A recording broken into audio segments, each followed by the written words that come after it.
Simplement, il vaut mieux le dire avant.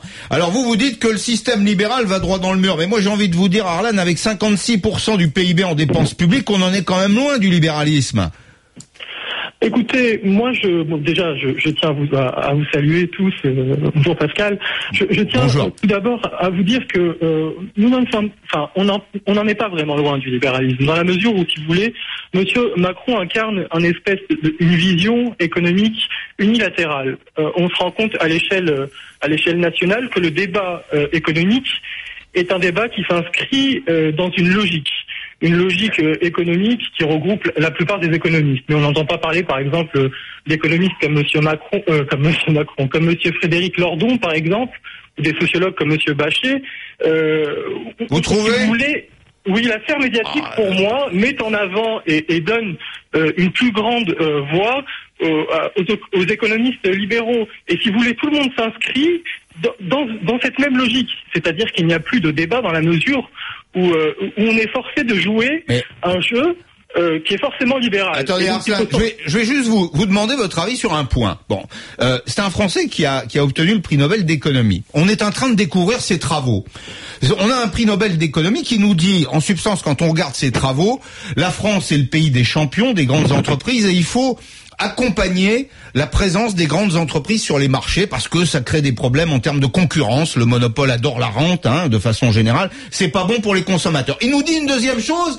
Il nous dit, il faut mettre un terme à la distinction entre le contrat à durée déterminée et le contrat à durée indéterminée pour faire un contrat unique. Et d'un seul coup, on a quelques vierges effarouchées qui nous disent, oh là là, c'est libéral. Mais si c'était tout simplement de bon sens.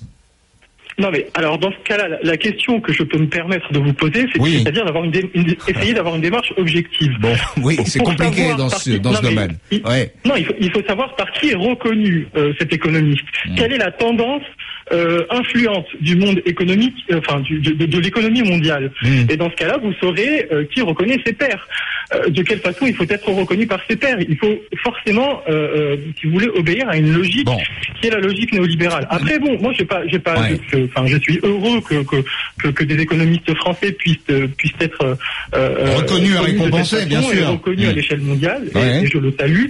Cependant, au niveau des méthodes, très sincèrement, la question du bon sens, encore une fois, c'est très subjectif, le bon sens. Est-ce que de quel point de vue, je vous pose la question, de quel point de vue vous voyez ce bon sens? Du point de vue de l'expérience. Arslan, je vais simplement vous rendre la parole, vous faire une remarque, parce que l'heure tourne malheureusement. Mais les politiques de la demande, on a déjà essayé ça depuis longtemps. Je veux dire, même Jacques Chirac est socialiste de ce point de vue. Ça ruine l'État qui s'endette à la place des ménages ou des entreprises. Ça ne produit aucun résultat, bon sang. Je peux vous répondre là-dessus? Ben oui. Allez-y, j'attends. Faites-vous plaisir. J'ai cru.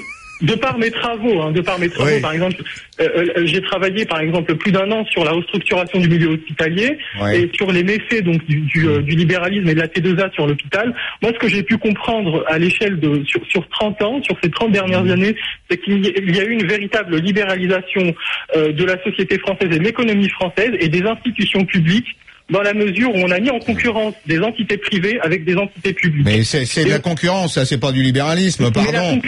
Mais le problème de la concurrence, c'est que à partir du moment où vous mettez en concurrence des sphères publiques et des sphères privées, c'est la logique de la rentabilité qui l'emporte. Mais c'est peut-être la logique des missions de service public. Plutôt que de me parler de service public, parlez-moi de mission de service public, Arslan.